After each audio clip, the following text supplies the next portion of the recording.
ओम त्रिदेवीभ्यो नमः। त्रिशक्ति हीलिंग में पुनः आपका स्वागत है। आपने अगर इस वीडियो को देखने का निर्णय लिया है तो या तो आपके जीवन में ये एक सवाल है कि स्वतंत्र इच्छा क्या है, एक आध्यात्मिक जीवन किस प्रकार से जिया जाता है, या तो किसी कारणवश आपके अंदर कोई उत्सुकता है।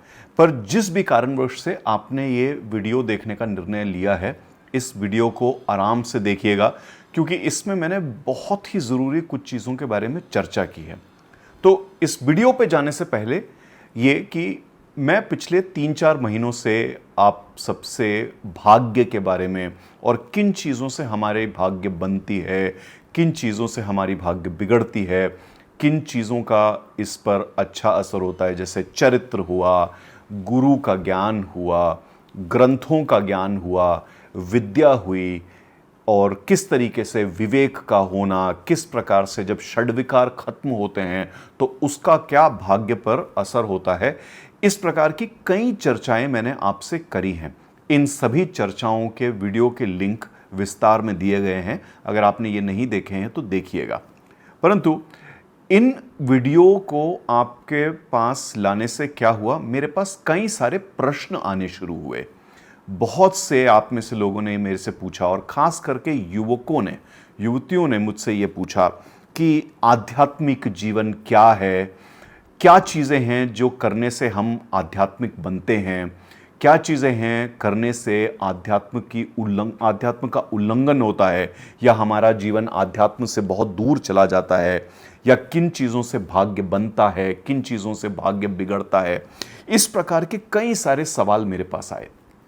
तो मैंने ये सोचा कि इस पर एक श्रृंखला की जाए वीडियो की, और उसमें से ये अब मैं पहली वीडियो पर आपसे ये चर्चा करूंगा कि वास्तव में ये स्वतंत्र इच्छा, और जिसको हम कहते हैं सचेतन स्वतंत्रता, ये क्या है, या स्वच्छंदता क्या है, जिसको हम एक भ्रमित और असावधान स्वतंत्रता भी कह सकते हैं, और इनका एक आध्यात्मिक जीवन से किस प्रकार का जुड़ाव है और आध्यात्मिक जीवन पर किस प्रकार से इनका असर होता है।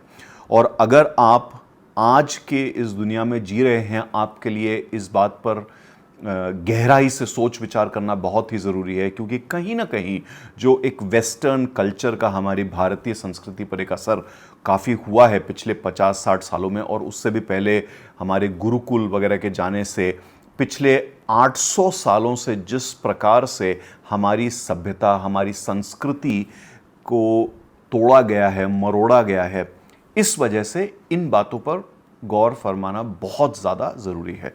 आप यहाँ तक भी देखें कि आजकल कई सारे लोग ये पूछते हैं कि वेद क्यों पढ़ने चाहिए, उपनिषद क्या कर लेंगे हमारे लिए, या हमें ज्योतिष क्यों सीखनी चाहिए, या हम अगर सांख्य शास्त्र के बारे में सीखें या योग के बारे में सीखें, इससे हमारी जीवन में क्या उन्नति होगी।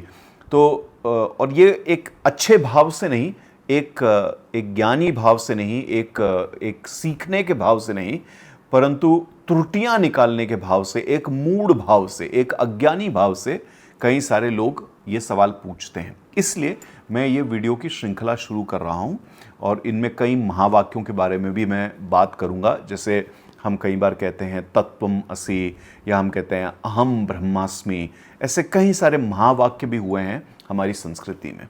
पर आते हैं आज के विषय पर। तो इस विषय को समझाने के लिए मैंने काफ़ी कुछ लिखा, फिर मुझे कुछ लोगों के बारे में ध्यान आया, और उन लोगों की जीवन को, उनकी जीवनी को मैं एक छोटी सी कहानी की तरह आपके सामने प्रस्तुत कर रहा हूँ। पहले ये कहानी सुनाऊंगा, और उसके बाद मैं इस वीडियो के शीर्षक पर व्याख्या करूँगा। तो कहानी, और ये कहानी कुछ हद तक, और मैं कहूँगा 70-80% असली कहानी है, क्योंकि मैं इन लोगों को और ऐसे लोगों को जानता हूँ। बस मैंने उनका थोड़ा सा रूपांतर किया है, कुछ चीज़ें बदली हैं ताकि आपको ये बात समझ में आए। तो ये कहानी है 4 दोस्तों की। ये चारों दोस्त एक महाद्वीप पर रहते थे। इन चारों दोस्तों का नाम था आस्था, जिज्ञासा, स्वच्छंद और मूढ़। तो ये काफ़ी वक्त से साथ में पढ़े लिखे भी, और अब एक 20-22 साल की इनकी उम्र होने लगी थी, और ऐसे ही बैठ करके ये बात कर रहे थे एक दिन, और उस दिन से लेकर के उनके 20-25 वर्ष के जीवन की कहानी है ये, जो मैं आपको अगले 5 मिनट में सुनाऊंगा। पर वहां जाने से पहले इन चारों के चरित्र को हम समझ लेते हैं। तो आस्था नाम का जो व्यक्ति था, ये बहुत ही सीधा सरल था। इसमें इच्छाएं, आशाएं, अभिलाषाएं थी। इसको भी बड़ा बनना था, इसको भी कुछ करना था। इसके भी माँ बाप इसको कहते थे कुछ करके दिखाओ, कुछ बन कर दिखाओ, हमारा नाम रोशन करो। लेकिन इसको हमेशा से सिखाया गया कि धर्म क्या है, धार्मिक होना क्या है, साधु संतों की बात सुनना क्या है, मूल आचरण किस प्रकार से होने चाहिए, और किस प्रकार से इस समाज में रहा जाता है, और इन चीज़ों को ये सुनता था। हाँ, इस पर कुछ हद तक जो पाश्चात्य जो संस्कृति है, जो वेस्टर्न संस्कृति है, उसका कुछ असर हुआ। आजकल की जो आधुनिक भौतिक जिंदगी है, इसका भी इस पर कुछ असर हुआ, लेकिन कई हद तक इसका जो आचरण था ये धार्मिक ही रहता था। तो आस्था इस प्रकार का व्यक्ति था। जो जिज्ञासा जो व्यक्ति था, इसको भी कुछ हद तक ये जानकारी थी कि धर्म क्या है, धार्मिक क्या है, ज्ञान क्या है, ग्रंथ क्या है, लेकिन इसके लिए हर चीज़ तर्क थी। इसको प्रमाण चाहिए था। तो इसके सामने अगर ये कहा जाए कि ये ऐसा होता है, तो ये पूछेगा प्रमाण क्या है। तो कुछ हद तक खुद भी प्रमाण ढूंढता था, और कुछ हद तक अपने जीवन में ये कुछ छोटे छोटे चीज़ों के साथ कुछ चीज़ों को करके देखना, अपने लिए प्रमाण इकट्ठा करना, ये सब करता था। और उसको करने से जिस निष्कर्ष पे पहुंचता था, उसको कहीं ना कहीं ये धर्म से जोड़ करके जीवन को समझ लेता था। तीसरा दोस्त जो था स्वच्छंद, ये भी काफ़ी बड़ा तार्की था। इसको भी तर्क करने में बड़ा मजा आता था, लेकिन इसके तर्क एक अलग ही प्रकार के तर्क होते थे। इसको व्यवस्था से बहुत परेशानी थी। कोई भी चीज़, अगर हमारा समाज व्यवस्थित है, कोई संस्था व्यवस्थित है, कोई धर्म व्यवस्थित है, तो इसको किसी भी प्रकार की व्यवस्था से बड़ी परेशानी थी। तो इसके तर्क हमेशा होते थे व्यवस्था को तोड़ने के लिए। तो हर प्रकार से ये इसी चेष्टा में लगा रहता था कि इस व्यवस्था को मैं गलत करके दिखा दूं, और उसके बाद देखेंगे क्या होगा। तो इसके बड़े ही स्वतंत्र विचार थे, और ये स्वतंत्र विचार किसी हद तक भ्रमित भी थे। कुछ असावधानियां भी थी इसके अंदर, लेकिन सोचता भी था ये। तो थोड़ी बहुत क्षमता थी इसके अंदर विचार करने की, लेकिन इसका मूल स्वभाव जो था, जो मैंने आपको कहा, तार्की था, और इसको किसी भी प्रकार की व्यवस्था से बड़ी परेशानी थी। जो चौथा दोस्त था, वो स्वच्छंद से भी 2 कदम आगे, ये मूड था। इसको ज्ञान से कुछ लेना देना नहीं, इसको किसी भी प्रकार की समझ, कोई ग्रंथ, कोई धर्म, इससे कोई लेना देना नहीं। इसका ये मानना था कि एक ही जीवन है, और इस जीवन में जो कुछ सामने आए उसको कर डालो। जो सुन रहा हूँ, जो देख रहा हूँ, जो संस्कृतियाँ हैं, जो भी कुछ सामने आया, कुछ भी सही गलत नहीं है। जो मेरी इच्छा है, मेरे को स्वतंत्रता है, मैं करूँगा, और ये करके ही मैं रहूँगा। मूड इस प्रकार का मनुष्य था। तो आप देखेंगे आस्था, जिज्ञासा, स्वच्छंद और मूड में कुछ अंतर थे, और कुछ एक मिलते जुलते भी थे वो किसी प्रकार से। तो ऐसे ही एक दिन शाम को, और इन चारों दोस्तों के साथ क्या होता था, ये पाठशाला से ही, विश्वविद्यालय से ही जब पढ़ रहे थे, तभी इनके अंदर ये बात थी कि हम चारों बहुत अच्छे मित्र हैं, हर शाम को हम मिलेंगे। और हर शाम का इनका क्या होता था कि 6:30-7 बजे एक साथ बैठते थे एक जगह पर जाकर के, और रात को 9, 9:30, 10 बजे तक बैठना, चर्चा करना जीवन के बारे में। लेकिन उन सभी चर्चाओं में ये 4 लोगों के जो चरित्र मैंने आपको बताए, वो चरित्र सामान्यतः दिखते थे। तो ऐसे ही अब मैं वापस उस मोड़ पर आता हूं जहां पे मैंने आपसे कहानी शुरू करी। तो कुछ 20-22 साल के थे जब इन्होंने ये तय किया कि हम अब अपने अपने रास्ते जाएंगे और अपने अपने हिसाब से जीवन जिएंगे। और ये ऐसा हुआ कि एक दिन इनके बीच में एक विषय छिड़ गया कि जीवन क्या है, धर्म क्या है, और स्वतंत्रता क्या है, धार्मिक होना क्या है। और इसी बात को बात करते करते ही वो विवाद इतना बढ़ गया कि इन्होंने तय किया कि हम आज के बाद कभी नहीं मिलेंगे, और अगर हम मिलेंगे तो आज से 30 साल बाद इसी जगह पर शाम को 7 बजे मिलेंगे। एक दिन तय हुआ, एक तारीख तय हुई, और चारों अपने अपने निकल गए अपने रास्ते। अब जीवन में क्या हुआ, और हम आस्था पर ध्यान रखते हैं, क्योंकि आस्था वो जगह छोड़कर नहीं गया। तो वो जिस प्रांत में, जिस जगह पर जहां पैदा हुआ था, जिस घर में, जिस समाज में पैदा हुआ था, आस्था ने कहा कि मेरा जो भी जीवन है मैं उस जीवन को पूर्णतः अपनाता हूं। मेरी जो भी परिस्थितियां हैं मैं इसको पूर्णतः अपनाता हूं, और मैं इन्हीं परिस्थितियों के साथ चलकर इनका सामना कर करके आगे बढ़ूंगा। चाहे मेरे पास जो भी हो, जितना भी हो, चाहे ये जीवन जितना भी आधुनिक बन जाए, मेरा सबसे पहला कर्तव्य बनता है अपने जीवन को पूरी तरह से अपना लेना। तो आस्था अपना जीवन जीता गया इसी प्रकार से।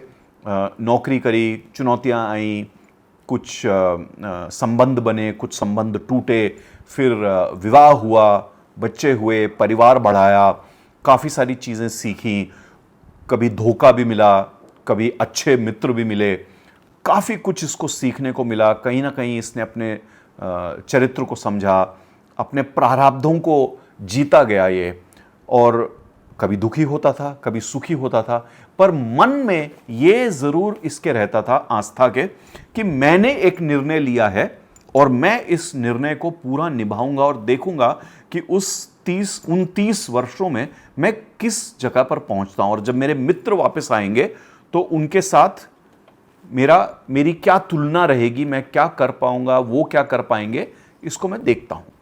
तो इसी प्रकार खुशी खुशी उसका जीवन चल रहा था, और जो कठिनाइयां उसको आती थी उनका सामना वो करता रहता था। एक दिन पर हाँ, आस्था एक चीज जरूर करता था, वो हफ्ते में 2-3 दिन कम से कम जाकर के आधा 1 घंटा उस जगह पर जरूर बैठता था जहां पे ये चारों मित्र मिलते थे। धीरे धीरे वो जगह भी बदलती गई, पर क्योंकि वो जगह एक विद्यालय और एक मंदिर के पास में था, तो वो जगह, उसके आसपास की जगहें बदलने के बावजूद भी, वो चबूतरा जहां पर वो मिलते थे, वो पीपल का पेड़ जिसके पास वो मिलते थे, उसके आसपास चीजें बदली, लेकिन वो जगह बनी रही वहां पर। करते कराते एक दिन ऐसा हुआ कि 19वें साल में जब वो उस जगह पर बैठने लग रहा था जाके शाम को, उसने देखा कि वहां पे जिज्ञासा आके बैठा हुआ है। बहुत ही हैरान परेशान हुआ, वो दूर से देखा उसने, जिज्ञासा आ गया, तो वो तुरंत जिज्ञासा के पास गया कि क्या हुआ मित्र, हमने तो 30 साल के बाद यहां मिलना था और अभी तो 19 ही साल हुए हैं। तो जिज्ञासा ने कहा, मित्र कुछ ऐसा हुआ कि मैं निकला यहाँ से और मैंने कहा कि क्या करना चाहिए, तो मैंने कहा कुछ दूसरे देशों को देखते हैं, कुछ अलग प्रांतों को देखते हैं, दूसरी संस्कृतियों को समझते हैं, कुछ इस विश्व में अलग अलग जगहों पर जाके चीज़ों को सीखते हैं, और कुछ वहाँ से अगर जो मिलता है वो ले करके अपना मैं जीवन आगे बढ़ाता हूँ।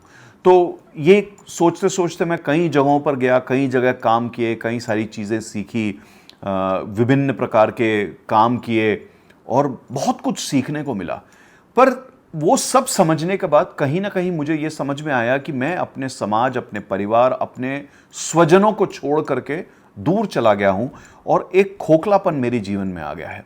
और उस खोखलेपन को जैसे ही मैंने समझा, और ये नहीं कि मैंने आज ही या कल ही इस चीज़ को समझा, मैं पिछले 5-10 सालों से ये सोच रहा हूँ कि क्यों मेरे अंदर एक खोखलापन है। मैं नई चीज़ें सीख रहा हूँ, नई जगह जा रहा हूँ, काफ़ी सारे नए लोगों से मिल रहा हूँ, बहुत कुछ कर रहा हूँ, पर यह खोखलापन मुझे खाया जा रहा है। तो मुझे ऐसा लगा कि मुझे वापस अपने घर आ जाना चाहिए, तो मैं आ गया। तो इस प्रकार जिज्ञासा और आस्था दोनों मिलने लगे, और बातें चली, एक दूसरे को उन्होंने बहुत कुछ सिखाया। आस्था ने देखा कि जिज्ञासा ने काफ़ी कुछ नई विद्याएं सीखी हैं, बहुत कुछ सीखा है दूसरे लोगों के बारे में, विश्व के बारे में, और जिज्ञासा ने यह देखा कि आस्था पहले से बहुत ज़्यादा सुदृढ़ हो गया है, बहुत सुलझ गया है ग्रंथों के बारे में, जीवन के बारे में। उसमें काफ़ी श्रद्धा, सबूरी, समर्पण आ गया है और वो काफ़ी हद तक सिर्फ और सफल भी है और आध्यात्मिक भी बन गया है। तो जहाँ जिज्ञासा आस्था से समझ रहा था कि एक आध्यात्मिक जीवन क्या है, उसी प्रकार आस्था जिज्ञासा से सीख रहा था कि इस विश्व में किस किस प्रकार के विचार हैं, किस तरह के दर्शन हैं, क्या विचारधाराएं हैं और क्या करना चाहिए और ना क्या करना चाहिए। तो ऐसे ही कुछ वर्ष बीते, कुछ 4-5 वर्ष और बीते, तो मेरे ख्याल कुछ 24वां वर्ष होगा। एक दिन ऐसे दोनों बात कर रहे थे, कोई जाना पहचाना सा चेहरा उनके तरफ चल के आ रहा था। अचानक दोनों को समझ में आया, अरे ये तो स्वच्छंद है, अरे ये यहां कैसे और इसकी कैसी दुर्गति हो रखी है। जब उन्होंने स्वच्छंद को देखा, बुरी हालत में, बहुत कमजोर हो गया था, इन चारों में वो सबसे ज्यादा अच्छा दिखने वाला, चौड़ा, एकदम अच्छी आवाज, अच्छा कद, बहुत सुंदर दिखता था। लेकिन अब जब उन्होंने देखा कैसा मुरझाया हुआ सा, बहुत ही ज़्यादा सांवला पड़ गया है, एकदम शरीर ख़त्म सा हो गया है उसका, तो आया और बैठा इन दोनों के पास और स्वच्छंद कहता कि कितना अच्छा हुआ मित्र, आप दोनों यहाँ मिल गए। लेकिन मुझे तो लगा कि जिज्ञासा तुम 30 साल बाद ही आओगे यहाँ पर फिर भी अच्छा लगा। तो जिज्ञासा और आस्था दोनों को समझ में आया कि कुछ तो गलत है, लेकिन अभी नहीं पूछते।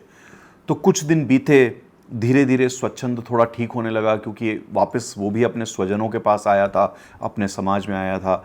तो कुछ 4-5 दिनों के बाद बात छिड़ी और समझ में आया, और स्वच्छंद ने बताया कि देखो, मैं जब यहाँ से निकला तो मैं बहुत ही तार्की होता था। मैंने कई प्रकार की चीज़ों के साथ अनुभव लेना चाहा। मुझे जहाँ जहाँ जो जो व्यवस्था दिखी, मैंने जिस संस्था में काम किया, मैं जिस समाज में रहा, मैंने वहाँ के नियमों का उल्लंघन किया। मैंने वहाँ की नैतिकता को हमेशा तर्क के सहारे तोड़ा। मैंने बहुत सारे रिश्तों में इसी प्रकार उल्लंघन किए। कई प्रकार के मैंने आदतें सीखी। मुझे पदार्थों का ऐसा शौक चढ़ा, बहुत सारे रिश्ते बनाए, रिश्ते तोड़े, और कुछ को निभाया, कुछ को नहीं निभाया। पर देखता गया कि मैं जितनी भी व्यवस्थाओं को तोड़ता जा रहा था, कहीं ना कहीं मेरा जीवन, मेरा भाग्य बिगड़ता जा रहा था। कहीं ना कहीं मुझे उसका मूल्य चुकाना पड़ रहा था। और ये एकदम नहीं हुआ, क्योंकि मैं जब यहाँ से निकला तो मैं 22 साल का कुछ था, 23 साल, 24 साल, 25 साल तक मुझे इस बात का एहसास नहीं हुआ।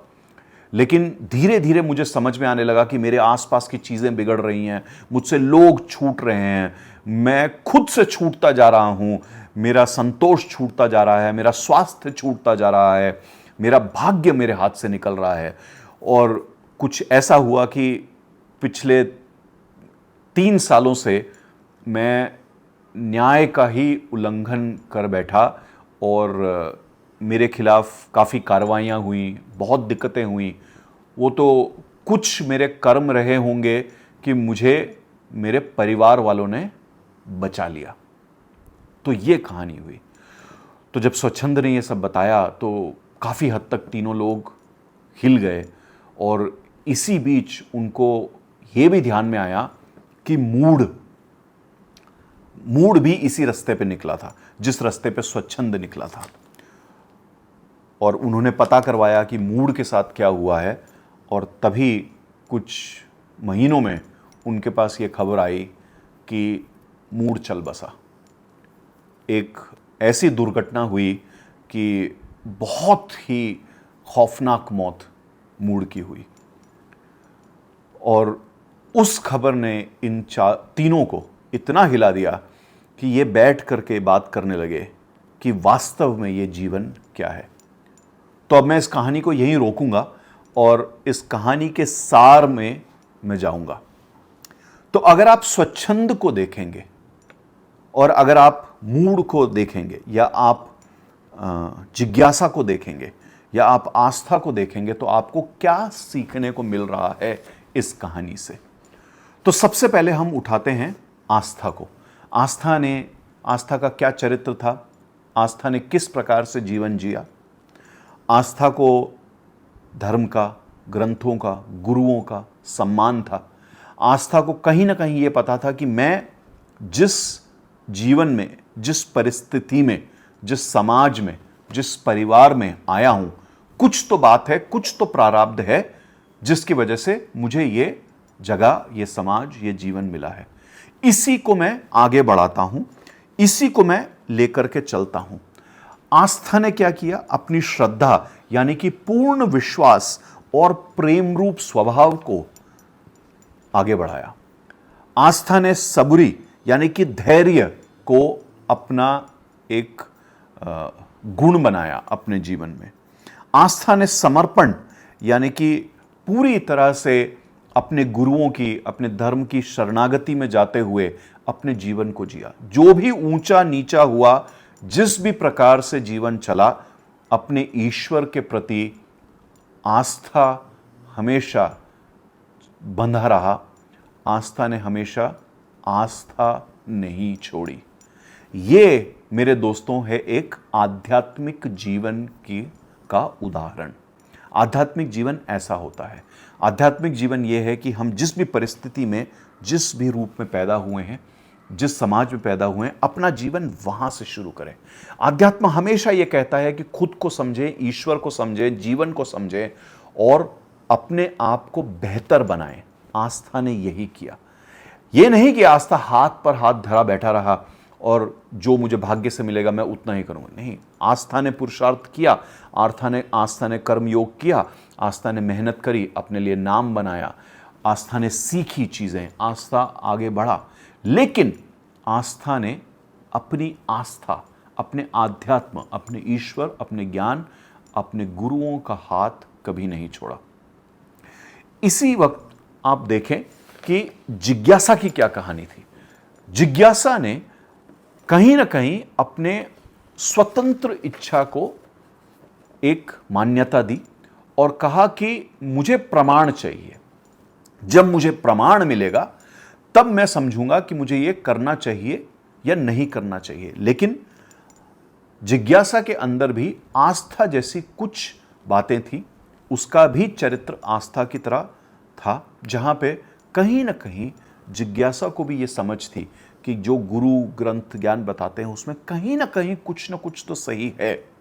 तो आस्था ने अपने जीवन में उस बात को पूरी तरह उतारा। लेकिन जिज्ञासा ने क्या किया, जिज्ञासा ने प्रमाण ढूंढे और जिज्ञासा को जैसे जैसे प्रमाण मिलते गए, कहीं ना कहीं जिज्ञासा ने समझा कि मुझे मेरी जड़ों से मिलकर ही रहना है और उसी प्रकार से आगे बढ़ना है। तो कहीं ना कहीं सचेतन स्वतंत्रता यानी कि हम नियंत्रित जब रहते हैं वो ऐसा जीवन होता है।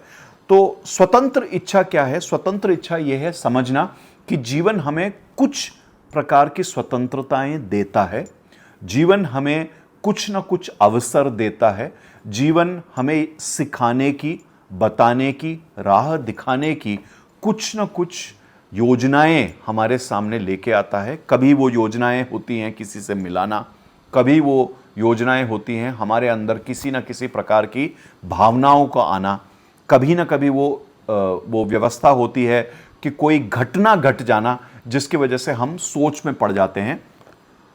तो जिज्ञासा ने हमेशा यह किया कि अपनी स्वतंत्र इच्छा से तो काम किया, पर हमेशा जीवन मुझे क्या दिखा रहा है, समझा रहा है, उस बात को समझकर अपने आप को नियंत्रित रखा। और यह है एक सचेतन स्वतंत्रता। और धीरे धीरे क्या हुआ, वो वहीं वापस अपने जड़ों पे आया, वहीं वापस अपनी आस्था, अपने धर्म, अपने गुरु, अपने ग्रंथों के बताए हुए मार्ग पर लौट आया, क्योंकि उसे समझ में आया कि मेरे जीवन का प्रमाण यही कह रहा है जो गुरु, ज्ञान, ग्रंथ, आध्यात्म कह रहा है। इसी वक्त पे हम देखते हैं कि स्वच्छंद के साथ क्या हुआ। तो स्वच्छंद का क्या चरित्र था? स्वच्छंद को तर्क हमेशा प्रिय था। स्वच्छंद के साथ किसी भी व्यवस्था के साथ आप काम नहीं कर सकते। उसको व्यवस्थाएं तोड़नी थी।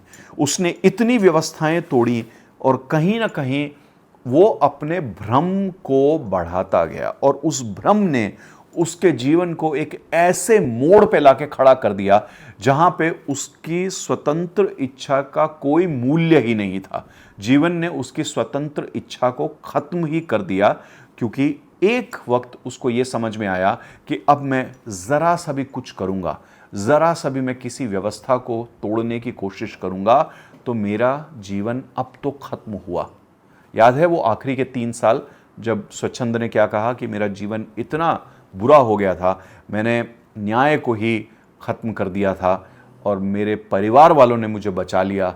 अगर वो स्वजन नहीं आते तो मेरा जीवन खत्म ही हो जाता।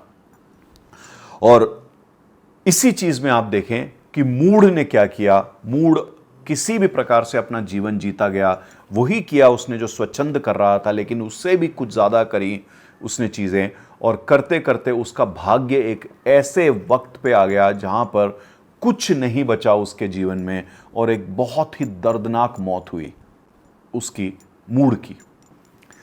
तो हमारा जीवन दर्शन क्या कहता है? ये कहता है कि हमारा हर एक कर्म हमारे भाग्य को निर्मित कर रहा है या हमारा हर एक कर्म हमारे भाग्य को बिगाड़ रहा है। अगर हम स्वतंत्र इच्छा से काम करते हैं लेकिन हमेशा ये देखते हैं कि उस स्वतंत्र इच्छा से काम करने पर हमारा जीवन हमें क्या परिणाम दे रहा है और उस परिणाम के हिसाब से हम किस प्रकार से अपने जीवन को नियंत्रित रखते हैं, अगर हम ये करते हैं तो हमारा भाग्य धीरे धीरे अच्छा ही होगा। हम सीखेंगे, हमारे प्रारब्ध खत्म होंगे। लेकिन अगर उसी स्वतंत्र इच्छा को हम गलत परिणाम आने पर भी सुधारते नहीं हैं खुद को, हम वही करते हैं जो हमें अच्छा लगता है, हमारी इच्छाएं और तात्कालीन जो हमारी आवश्यकताएं हैं उसके लिए हम धर्म को, नीति को, नियति को, हर चीज को हम कहीं ना कहीं एक संघर्ष में ढालते रहेंगे अगर, तो वो संघर्ष लौटकर हमारे ही ऊपर आने वाला है, हमारा भाग्य खराब ही होने वाला है। ये चीज हमें समझना अत्यंत आवश्यक है। तो आशा करता हूं कि इन चारों मित्रों की जो मैंने आपको कहानी सुनाई और इसके माध्यम से जो मैंने आपको बताया कि स्वतंत्र इच्छा जीवन हमें देती है, स्वतंत्र इच्छा का प्रयोग भी करना चाहिए, लेकिन हमें हमेशा ये देखना है कि हमारी जीवन की परिस्थिति क्या है, हम कहीं अपने जीवन से ही तो नहीं भाग रहे। अगर हम नहीं भागते तो हमारा जीवन, हमारा भाग्य बेहतर होता है, और हम अगर अपने जीवन से, अपने भाग्य से ही भागते हैं तो कहीं ना कहीं हमें तकलीफ होने वाली है। हम स्वतंत्र इच्छा के ओर नहीं, हम स्वच्छंदता की तरफ जा रहे हैं और स्वच्छंदता से हम मूढ़, और मूढ़ से कहीं ना कहीं किसी बड़ी दुर्घटना की तरफ जा रहे हैं। इस कहानी में चारों में से जो मूढ़ था उसकी मृत्यु हुई। ज़रूरी नहीं है कि हम गलत काम करने से मृत्यु को ही प्राप्त हों। कभी कभी जीवित रहने पर भी जीवन मृत्यु तुल्य हो सकता है। आप मूढ़ बनकर अपने जीवन को मृत्यु तुल्य ना बना ले, इस बात का ध्यान जरूर रखिएगा। आशा करता हूं कि आप गुरुओं का, संतों का, ज्ञान का हर वक्त श्रवण करें, उसको मान्यता दें और ये समझें कि एक अच्छा चरित्रवान जीवन किस प्रकार से जीना है। बहुत जल्द आपसे मैं फिर मिलूंगा इसी विषय पर एक और वीडियो लेकर, और ऐसी ही कुछ बहुत ही आवश्यक चर्चा करने के लिए। तब तक के लिए जय महाकाल, जय मां काली।